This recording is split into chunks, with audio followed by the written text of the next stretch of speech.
Good afternoon and welcome to UK Column News. It's Thursday the 23rd of April, just after 1 o'clock. I'm your host Mike Robinson, with me John Shackleton, and on Skype we've got Justin Walker. Now I'm just going to say I completely forgot to switch the screen on with the chat box in it, so I do apologise, and we're not going to be able to follow what's going on in there today. But hopefully the weather's nice where you are. It's pretty nice here. Now of course I've got to start off by saying Happy St George's Day, well, we've got to remember what St George did because he slew the dragon. And of course, this is the dragon which is on every entrance to the City of London, and that's who we should be slaying. And let's not forget that that's indeed one of the main icons on the Bradbury Pound, at least the second edition of the Bradbury Pound, George slaying the dragon. And it's pretty symbolic of that. It really is symbolic of that, isn't it, Justin? Oh, yes. Hello, everybody. Hello. Yes. Well, you said you were going to have a little rant at the start, and I would immediately identify what it's about. Well, absolutely. The City of London. And you know something? I never cease to amaze. When I'm researching at the moment, I came across yet another director of the Bank of England last night, a chap called Vincent Vickers, who again in the 1930s and 1940s decided to go rogue on the City of London by saying, we need a form of national credit. In other words, the resurrection of the Bradbury Pound. So nothing amazes me. The more I research the City of London, the more I know we're on a hiding to nothing. Indeed, indeed. Well, in fact, Justin, you did refer to a rant. That was not it. It wasn't. No, it is just about to come. So here we go. Here is my rant. Because this was tweeted out by the Tories today, and it really just made me want to throw up, excuse me. But anyway, so they say that the Tories stand for a simple truth, that true compassion isn't giving people benefits, it's giving them a chance. What, like these people, is giving them a chance? Maybe it's only people that are not from sub-Saharan Africa, that aren't Libyans, that aren't Iraqis, that aren't Syrians, Yemenis, Iranians. Maybe it's only those people that get a chance. But of course, it's not even British that get a chance, because the IMF has published this graph, and in fact, Britain is only second only to Ireland in terms of austerity in the coming 3 or 4 years. And in fact, we're in a worse position than Greece. So what chance is there from Britain there? Is this a long-term economic plan, or is it a long-term economic disaster? And what about the 1 million people? What about, oh dear, I've completely messed that up. So I've messed that up. There's supposed to be a slide in there from the Trussell Trust. What about the 1 million people who are needing to use food banks? Are they being given a chance? And of course, we're devolving government to corrupt local authorities. And that's the Rotherham Common Purpose effect. Is that giving us a chance? I suggest everybody has a look at that. Of course, Cameron is aiming for a permanent premiership. Because according to this infographic, the infographic at the bottom there, go and have a look at it on politics.co.uk. If no coalition is formed within 14 days, we could go back to the polls, except we can't, can we? Because the Fixed Term Parliament Act requires a 75% majority in Parliament in order to dissolve Parliament. Oh, but Parliament's already dissolved. So how does that work, right? So I'm afraid these slides are in the wrong order. So let's go back to him. David Cameron, I'm saying you're a liar and a hypocrite. You do not deserve to be running this country. Neither do any of your 650 or so colleagues, most of whom are either paedophiles or excusers of paedophiles. This election is a travesty. Party politics is a travesty. And the system of party politics needs to be ended. And if this is democracy, then that's not what I want. So anybody round about me got any comments on this? Well, it's state rule, isn't it? Sorry, Justin, but we're run by the states. It's inner states. And David Cameron is going around pretending that he's the Prime Minister when quite obviously he's not Prime Minister anymore because Parliament has been dissolved. So I don't know who is running the country, but it would seem, although we have got people like David Cameron running around, that they need extra protection. And something that I've noticed, especially in Plymouth and around the country, is that most of these politicians are going around in dark vehicles with bodyguards carrying sidearms. And that's not because of terrorism, is it? No. That's because the public, they don't want the public to get close to them. Well, this it's is the because they country that make we live in. statements like this, and it makes Yeah. people pretty angry, I think. It does. Yes. It does. And they're not honourable. You know, I'll tell you honourable people, if I can just put this in, if I may. There's an honourable man whose birthday it is today, but unfortunately he passed away, and that's Nick Green's father.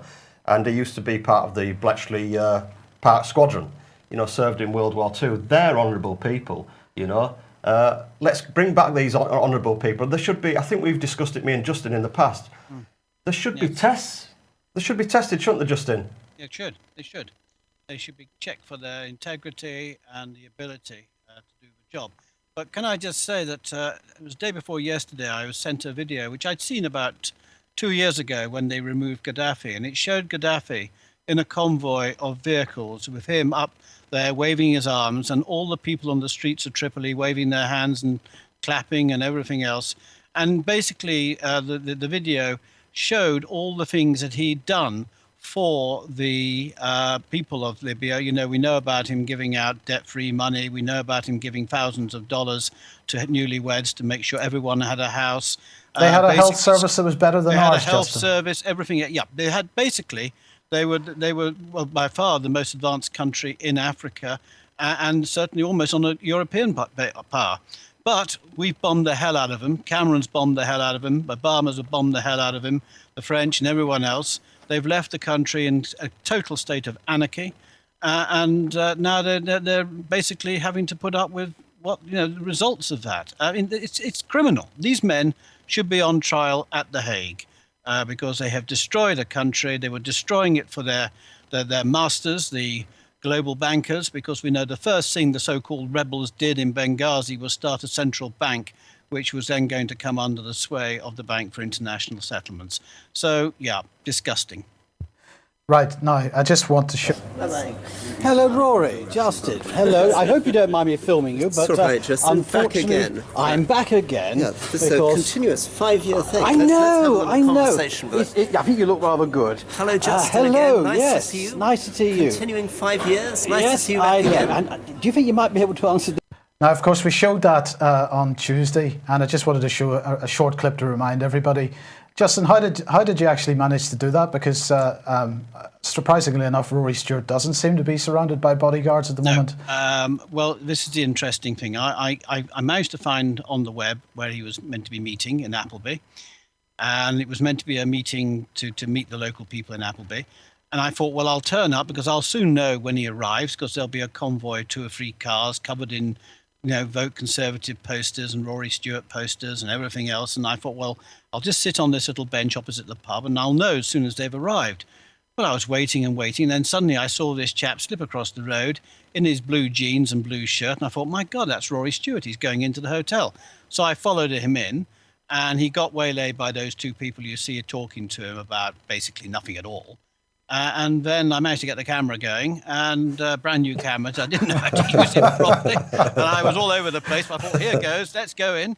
And I did. And I thought I'd keep it really pleasant and really light-hearted because I thought at least then I'll engage him. He won't run off. I know there's some advantage of him running off because that looks as though he's running away from the truth. But equally, it's nice to be able to get into a conversation with somebody, keep it light-hearted and see what they don't tell you or what they do tell you. And, of course, one of the things he told me is that he had never, ever heard of, well, he had heard vaguely the Bank for International Settlements, but didn't understand what it was about. Or Well, anything. before we get on to that, Justin, let's just talk about the first half of the video, which is the section that we showed on Tuesday. Yes.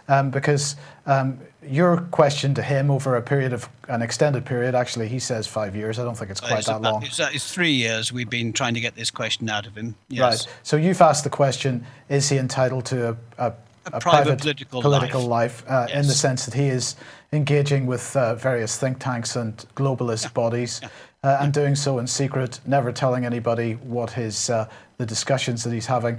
And of course, he's then also chairman of the Defence Select Committee.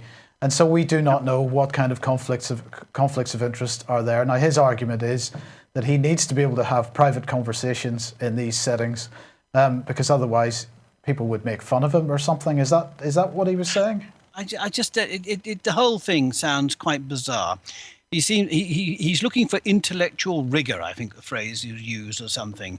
And he feels that these people can only be relaxed behind the scenes, in Chatham House rules protected, and they can all discuss what they really feel should be happening. And this is good for democracy. Of course, it's not good for democracy. The whole thing is based Laughable. on, it's laughable, totally laughable. But anyway, getting back to the Rory Stewart himself. His idea that he doesn't know about the Bank for International Settlements when he's been to Bilderberg in 2011, and he's talked to all sorts of incredibly interesting people, can do with international banks.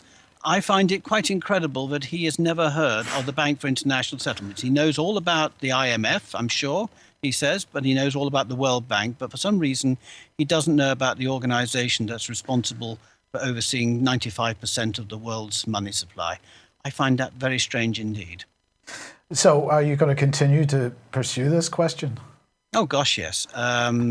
Because it's not good for democracy. And as you guys pointed out on, was it the day before yesterday, you've got to have a completely transparent, your politicians have got to be completely transparent and accountable.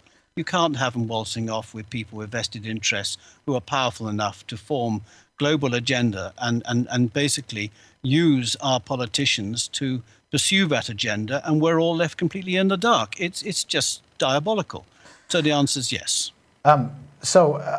He actually seemed to take it in good spirits in general, but I did notice a number of little sort of expressions on his face as you spoke. He particularly didn't like you mentioning the fact that he had blocked you from Twitter.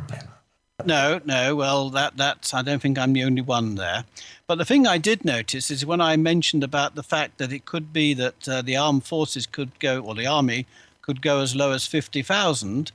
He didn't deny that. He said, well, we haven't sort of come to that conclusion yet. We haven't arrived at that yet. So I thought that was quite interesting. Do you think that was the truth? Well, I think there is a plan to drop our armed forces, or the army anyway, down to about 50,000, because then obviously we're going to be dependent upon other European nations for our security and our sovereignty. So, no, I think there is a long-term plan, and I think it involves all the political parties in the know. I just hope the armed forces will wake up to the fact that this is the direction it's going. And of course, the more they talk about cutbacks and public cutbacks in our finances, the armed forces. Well, I think Cameron's not committed himself to 2%, and if we're really honest, it needs to be more like 4% if we're going to get our armed forces back into anything like they should be. How are we going to do that when we're the second worst situation with regard to austerity, according to the IMF? Well, there you are. Just one simple solution: the Bradbury pound. Indeed. And again, that is all the armed forces need to know. Everyone needs to wake up to the fact there is a simple solution waiting in the sidelines, and for some reason, the politicians just don't want to know of its existence. And the trouble for them is it's historical precedent. It's been done before, and they can do it again. The thing is, though, they want to privatise the country. This is what they're doing, and we're going to go into this in detail shortly. But they're just trying to privatise everything. Indeed, we have had cause to be at Derriford Hospital in Plymouth here. Yeah, that's right. Recently, and everywhere you go, all you see is Serco. And the discussion in this election is... It rhymed, I didn't know that. Yes. The discussion during this election is a large proportion of it, where there's any discussion at all, of course, is about the National Health Service and the potential that it's going to be privatised. I'm afraid it's already happened. The deal is done. Whether it be private health insurance, private health companies like Virgin Health and all these types of private companies providing services, or whether it's Serco running hospitals or the police. Well, if you do look at Serco, I've done a little thing on it. Sorry about the glasses. Nobody can see the glasses at the moment. An age thing. Oh, right. Okay. Cool. That's good. Well, if you look at Serco, they are a British outsourcing company based in Hook, which is in Hampshire, operates public and private transport, traffic control, aviation. This is what scares me. Military weapons, detention centres, prisons and schools.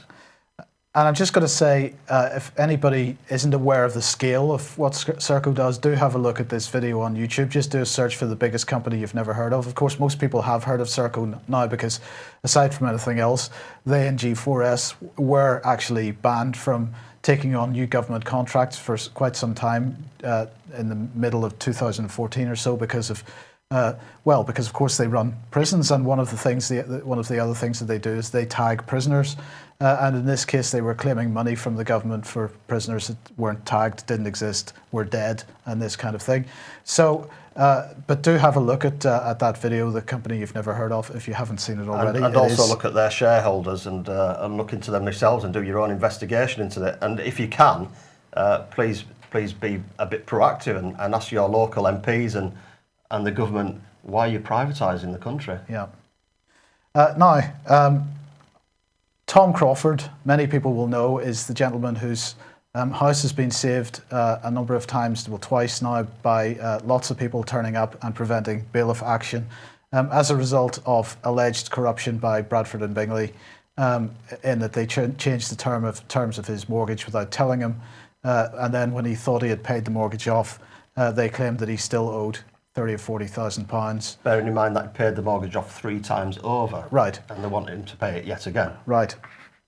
So, he has produced a little video. If you want to later on freeze this video and get the URL there, he has produced a little video thanking everybody for their support so far, and pointing out that he now gets his day in court on the 1st of May in Nottingham, and he will be facing the bank, and he believes, by the way, that the bank will have a range of spin doctors there to make sure that if there's any media coverage, and I'm sure after past events there will be, to make sure that he gets absolutely slaughtered in the media. Which he won't do. I mean, I'd put Tom's legal team up against any legal team in the UK, and they're a very, very good team and honourable people. Like I always mention this word, honourable. But also remember, on this day, there's a few things happening.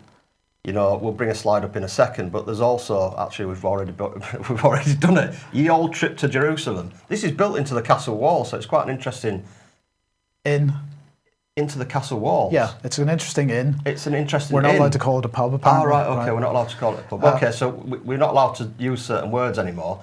But it's an interesting place where we're meeting. We're actually meeting at a green nearby, and if you need more details, contact us at the UK column or myself, and then I'll give you further details. But also remember, whilst Tom is in court, his wife is at home, and I know what bailiffs are like because I've dealt with them for quite some time now, and they're sneaky and they're sly, and unfortunately so are the police. So let's get a decent group of peaceful people outside the Crawford home as well, and make sure that we're protecting on all avenues. Yeah, so lots happening on the 1st of May. Please get there if you can. And I just want to also highlight this video. The URL, oh dear, Justin has just disappeared. The URL is up on the screen at the moment. This is Fatally Flawed, which we have produced with, well, in fact, it's been mainly produced by Paglia Productions with our help rather than we produced it with their help. And so you can find it on the UK Columns YouTube channel. We will be playing it out again after this programme. Do please promote this far and wide because, of course, we don't have £1 million advertising budgets, contrary to rumour, and therefore we need your help. So please make sure that everybody gets the opportunity to see this short film. It's only 12 or 13 minutes, but it absolutely covers the situation. Since Justin is being a pain and trying to phone me, I'm going to just put up a holding, if we've got one here, yeah, there we go. We'll be back in a second.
Okay, apologies for that. We're back, and Justin is back. Hello, Justin.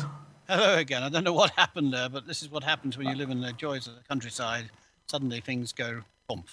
But anyway, I'm back. I think yes. maybe you pressed the wrong button. You think so? To keep it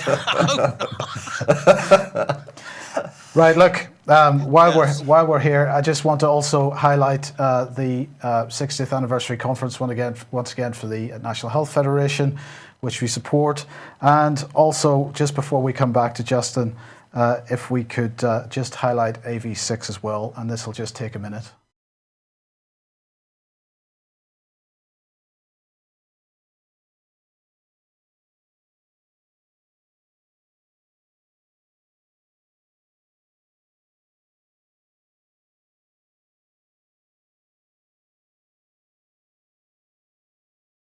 And a lot of times, until you remove yourself from that bubble, you don't even know you're living in a bubble, in a kind of an information prison in the West.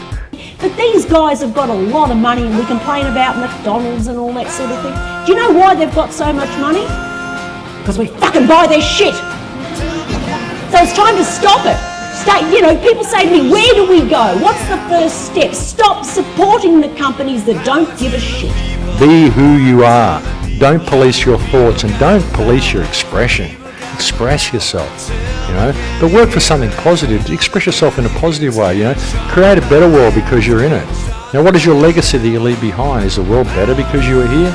Or is it worse because you were here? Or did you just not participate? Because you have to participate, you really do.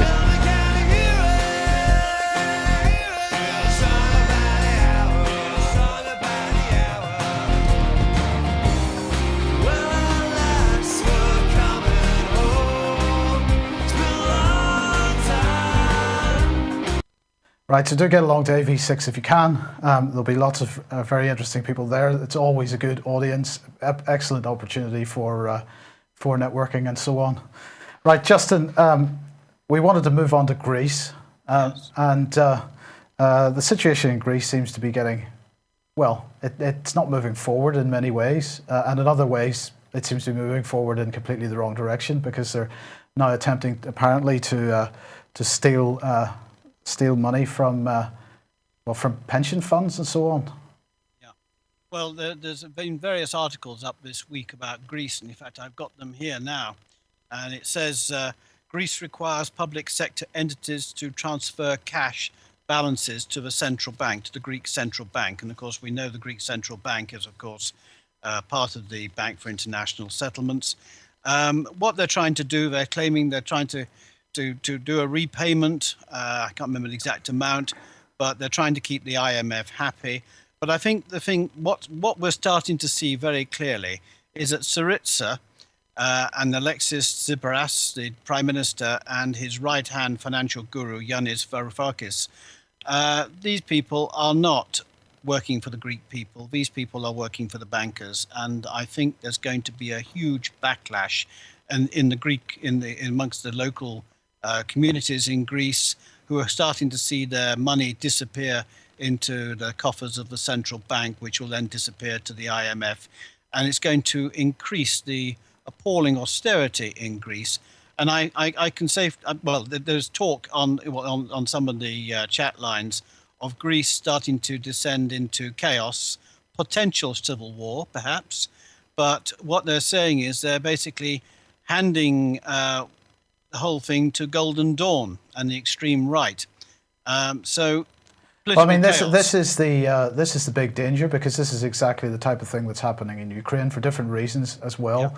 Yeah. That these far right neo-Nazi parties, and in fact in Ukraine with direct links right back to the Nazi party, are getting more and more involved in day-to-day politics, and it's effectively acting in both cases. They're acting as a third force in many ways. Yeah. And this, of course, then gives the EU the perfect excuse to go in heavy to restore law and order and democracy, as the EU likes to see democracy, which is not the sort of democracy that you and I want to see. So they're basically trying to create problems now where the heavy hand can come down.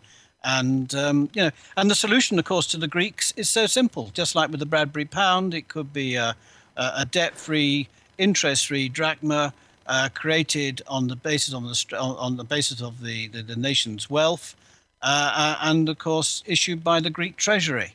And the central bank that they have would be absorbed by the treasury and would immediately cut its links with the Bank for International Settlements. I mean, it's so simple. Yeah, well, you say that, and you've been pretty hard on the Prime Minister of Greece.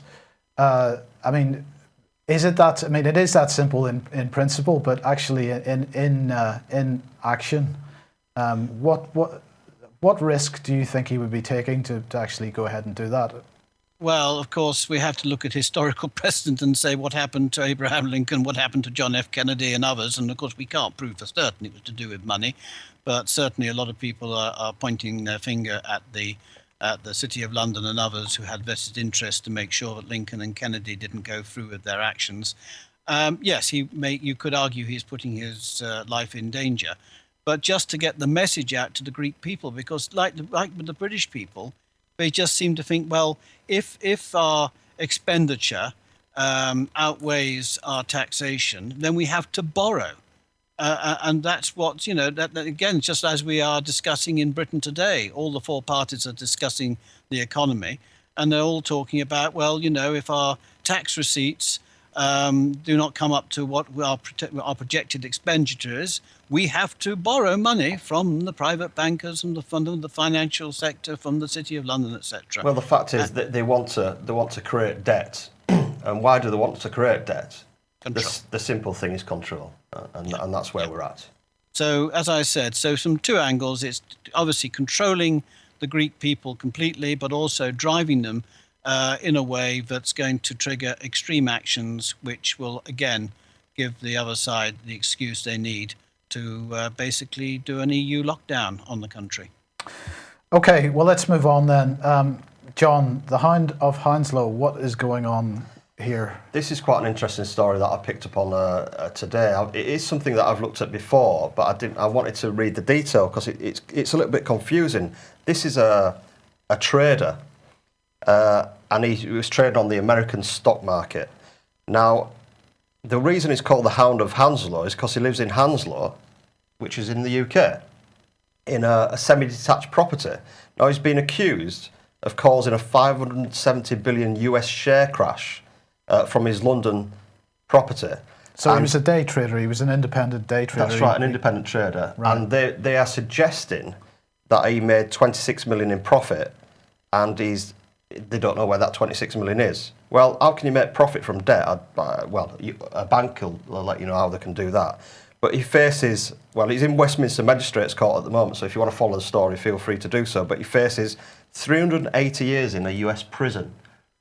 I've never known anybody to live 380 years, so that's quite interesting. Right. So let's understand this. So basically, we've had institutional corruption in the financial system in the City of London, which has caused billions and billions and billions of pounds, dollars and euros of losses. That's right, yes. And no one really from that side of the fence seems to have been prosecuted. No. And here we have a day trader who's in a semi-detached in London, who's really fiddling around the edges of this whole thing, and he is alleged to have collapsed the corrupt financial system through his trading. And we're talking about 570 billion. Not 570 pounds or 570,000, but 500. I'm right. Yes, 570. So this isn't a trader working for Barings Bank with Barings Bank, assets to trade with. This is somebody who's playing in the markets, and they're going to extradite him now to the US. It's alleged. I don't believe they're going to let an individual in a semi-detached in Hounslow allowed to trade 570 billion without any stops or checks. Well, I would say that if he was using a day trading platform and was able to do that, then there's some questions that need to be asked about the robustness of the exchanges, aren't there? Very big questions. And so he's likely to. Well, he is fighting extradition, and you said he faces 300 years in 380 years in an American prison. Nice.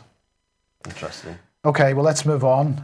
Justin, because this is a spectacular article. I mean, I'm not an Austrian economics fan at all, but the Mises Institute here is saying, continuing to warn of the attack on cash, and in this case, it's J.P. Morgan Chase. And of course, J.P. Morgan Chase, the US's largest bank, And what they're saying is that, according to Forbes anyway, that they are absolutely banning cash for certain transactions. So they are, as of March, in fact, they've begun restricting the use of cash, according to this article, in selected markets, including Greater Cleveland.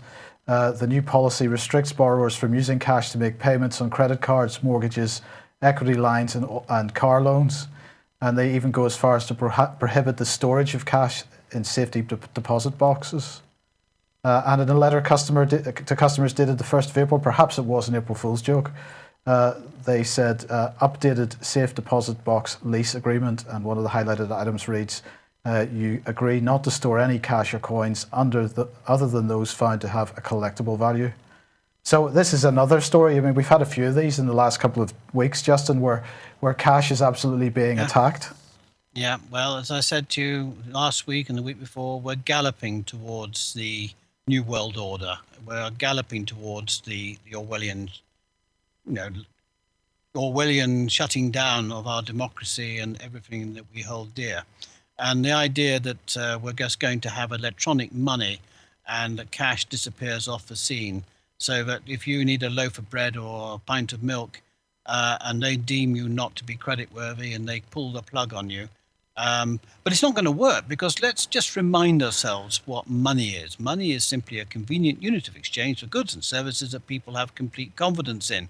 And local communities could, well, we know that seashells were used. We know that beaver pelts were used. We know that, the good old tally sticks were used. Who knows? I mean, if no one is going to starve, no one, I mean, I think they're going to shoot themselves in their own feet, because basically people are just going to turn around and say, we're not having this. And as communities, we will organize ourselves, and we will organize a currency, we will organize our money to suit our needs. And I think they'll just turn their back. So in a way, I think the whole thing's going to backfire. I think you're right there, Justin, because you are, I've been involved in these type of movements for quite a number of years now. I laugh because my ex-wife keeps reminding me to be careful. But people now are more awake than I've ever known. Things are happening and groups are forming, thank God. Groups like Response, beat the bailiffs and the banks, and Tom and Guy are sorting other things out. And then you've got the peace officers that Kai's dealing with. You've got Baston Radio, who are doing a fantastic job, but they're under attack as well as we all are. And we're under attack because we're telling the truth. I can't think of the word, but we found the needle in the haystack, and it's not a needle, it's a massive submarine. It's a massive deal, and they're still trying to control the I can't stand the Conservative Party, but the Conservative Party are trying to suggest that people that are struggling, especially, in Portsmouth Docks, where I had a meeting recently with the guys who don't know where their next paycheck's going to come from, and now they're being accused of being benefit spongers, let's use that word, because they're claiming £60-odd a week, and no fault of their own. It's because this government have decided to move the ship into another country. But the biggest benefit cheese, and I know we've got an extended news today, but the biggest benefit cheese are the IMF, MPs, MEPs, are the European Union. The Royal Family, etc. These are the big, look at the money. We're talking about billions upon billions. That was a rant. Yes. Excellent. Okay, let's change the subject. We're running out of time, so let's change the subject.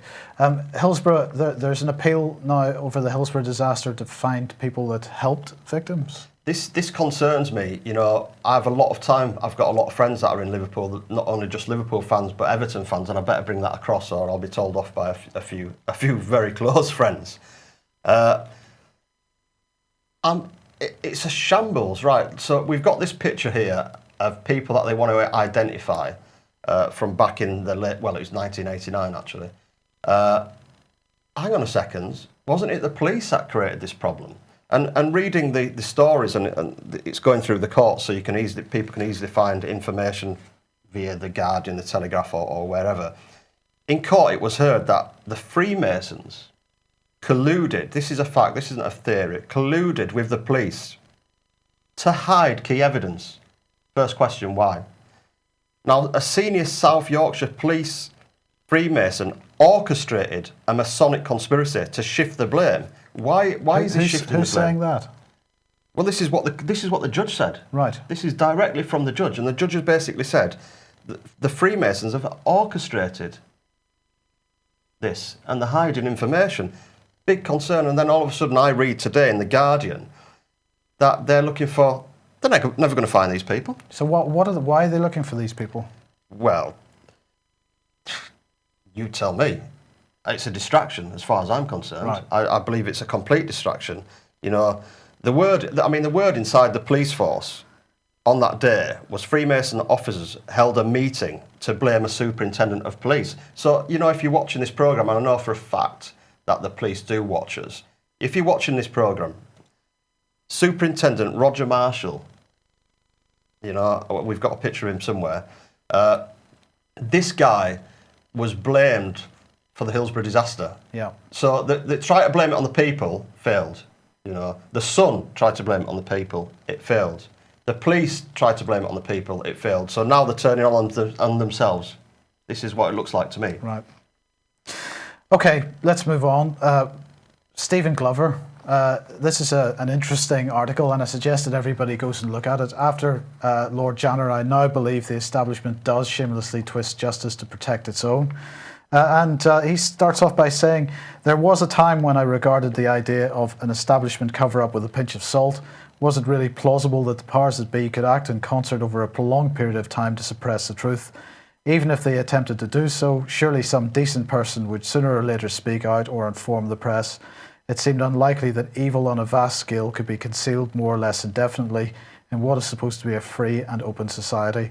I'm afraid a succession of sex abuse cases have blown apart my preconceptions. It's plain beyond any dispute that politicians, senior policemen and members of the security service have conspired to protect abusers because they were considered important and deny their victims justice. Well said, Mr. Glover, and I do applaud the fact that you have come out and said this, because it is a pretty strongly worded article. I do suggest everybody goes to look at that. And of course, you know, he's referring to Lord Janner being the final, or the straw that broke the camel's back. And the other piece of news on Janner today is that, in fact, within the last few days, he seems to have signed his flat over to his children, and it's not clear what legal standing that signing over has. If he is he's out of his mind. If he's out of his mind and not able to stand trial for something, then it's not clear how that transaction has happened. But anyway, it has happened. He might have forgot about it though. But he may well have forgotten about it by now. That's true.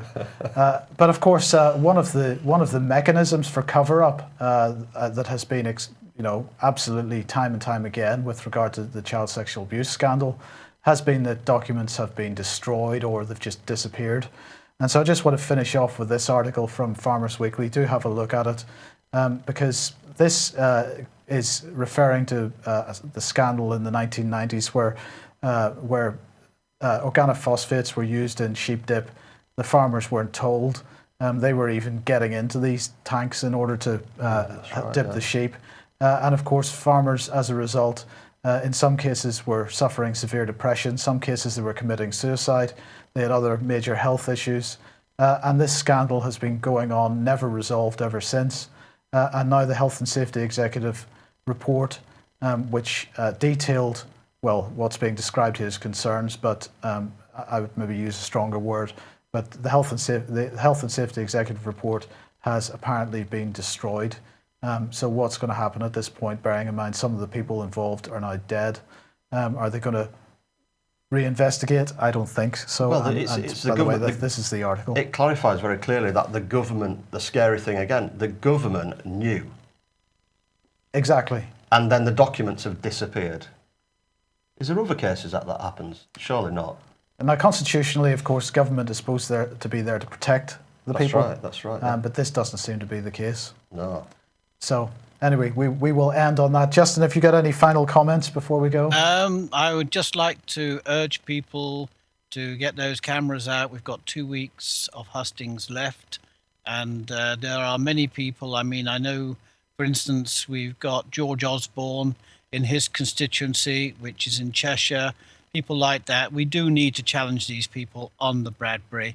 It would be lovely if we could get footage of George Osborne running away from one of our people. That would be lovely. But of course, I suppose he's so confident he's going to win, he's probably hardly seen in his constituency.